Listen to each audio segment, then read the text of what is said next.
ব্যক্তি ইব্রাহিম বিন আদহাম রাহমাতুল্লাহ আলাইহি ডাক দিয়ে বলে, ও ইব্রাহিম বিন আদহাম, আপনি যে সিংহাসনের মধ্যে বসে আছেন, বলেন তো বলেন, এই সিংহাসনে আপনি বসার পূর্বে কে ছিল? তিনি বলতেছেন, আমার বাবা ছিল, তার পূর্বে কে ছিল, তার বাবা ছিল, তার পূর্বে কে ছিল, তার বাবা ছিল। এমনি করে পর্যায়ক্রমে বলতে বলতে বলতে বলতে ওই জৈনক ব্যক্তি ডাক দিয়া বলে, এইবার আপনি বলেন তো, আপনার পূর্বে আপনার বাবা ছিল, তার বাবা ছিল, তার বাবা ছিল, এই যে রাজপ্রাসাদের মধ্যে ছিল, আপনার একটাবার বলেন তো তারা এখন কোথায়? বলেন তো, সিংহাসনের মধ্যে, রাজপ্রাসাদের মধ্যে রাজা বাদশাহ হয়ে থাকলেও ওইখানে মৃত্যু যাবে কি যাবে না? যাবে কি যাবে না? যাবে।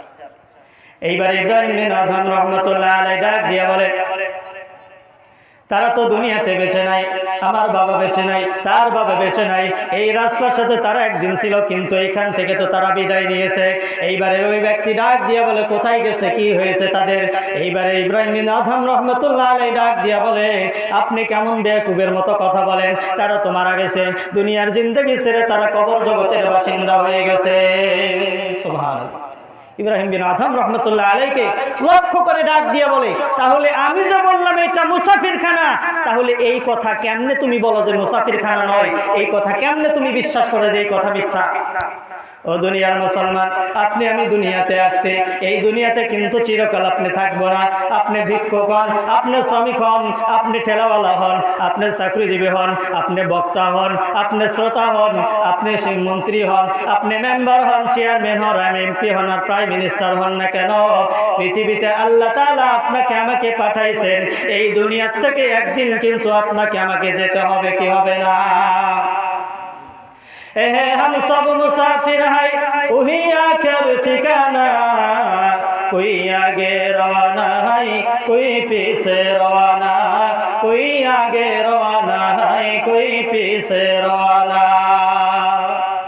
কবি ডাক দিয়া বলে যে তুমি আমি যে দুনিয়াতে আছি, এই দুনিয়াটা হলো একটা মুসাফিরখানা, এই মুসাফিরখানাতে আসার একটা সিরিয়াল আছে, কিন্তু যাওয়ার কোনো সিরিয়াল নাই। এই জন্য আল্লাহ তাআলা বলে, বান্দা, কুল্লু নাফসিন যায়িকাতুল মাউত। আল্লাহ তাআলা ডাক দিয়া বলে, বান্দা, প্রত্যেকটা জীবকে মৃত্যুর স্বাদ গ্রহণ করতে হবে।